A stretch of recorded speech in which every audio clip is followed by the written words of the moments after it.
5G, RDOF, and symmetrical gigabit broadband. Two of these you may know very well, and one we're going to learn more about today from my guest. I'm Janice Olivia, president and publisher of ISE Magazine and ISE Expo, and I am here with Sean Adam, vice president, market strategy and innovation of AFL. So as we speak, phase one of RDOF auction is going on. And this will infuse $16 billion to address the vast digital divide in the United States.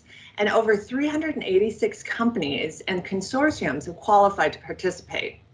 Most builds will likely occur over the first 3 to 4 years of the program. And as we just spoke, true symmetrical gigabit is a key need, and fiber is the only proven path to achieve that today.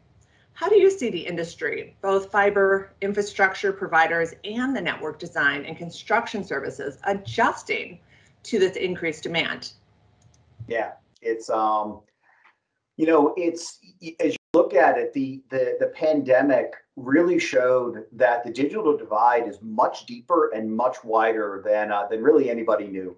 You heard stories about about folks in rural areas where they were desperately trying to find connectivity, anything, a hotspot at a library or near a library, because you couldn't go in, just so their children could do their schoolwork. And so, as you think about that, the actions that are being taken by the federal and state governments, of which one of them, they're absolutely critical. They are critical to these areas, and they're really actually critical to the overall national economy. And so as you look at this infusion of money, and even though the RDOF is really kind of over a full 10-year period, everyone's looking to try to figure out how they can very much front end that. That's where that 3 to 4 years really comes from, where really most of the builds will occur. And you're very much likely talking about 1.5 to 2 million fiber kilometers, kind of above and beyond the norm, that are going to get actually consumed per year. And that's all in addition to the ongoing deployments of 5G by the tier 1 carriers. So there's a lot of fiber that's going to go into this. And fiber is not the only solution to that's going to get implemented in kind of trying to close the divide. But based on kind of the criteria of selection, today fiber is one of the only that can really achieve both the bandwidth and the latency requirements that really kind of the two judging points. And so I think there's a couple of challenges. One, you actually have the product supply chain, and there you're gonna have companies that are going to actually have to invest in increased capacity in fiber cable manufacturing, but also optical connectivity has to go along. You can't just have a piece of fiber go out not attached to anything. So that supply chain is going to require a bunch of capacity investment that needs to be ongoing right now to be able to support this, right? Because the builds are going to start next year. And then the other thing is the challenge to the construction firms, the ones who are going to build this. Unlike tier 1 carriers who kind of do this for a living, right? And they understand what they're doing, they understand deploying a high-speed network. You kind of have one customer that you're engaging with when you engage one of these big national carriers.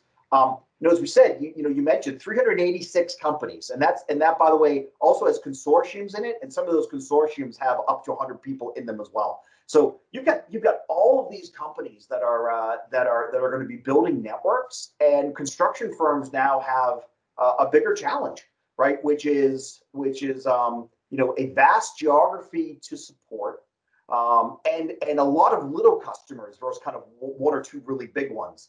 And that I think really defines a kind of a different business model that they have to engage with, and they're going to have to really understand where do they want to place somewhat of their geographic bets.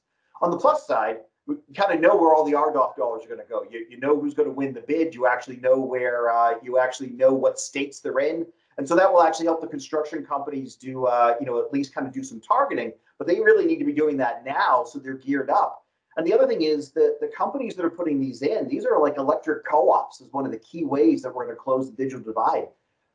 They're not experts in deploying these networks, and so one of the key things that both product suppliers have to do and construction services have to do is figure out how do they actually leave the community that they've just built this network for in a better position. You can't just kind of, you know, hand it to them and leave.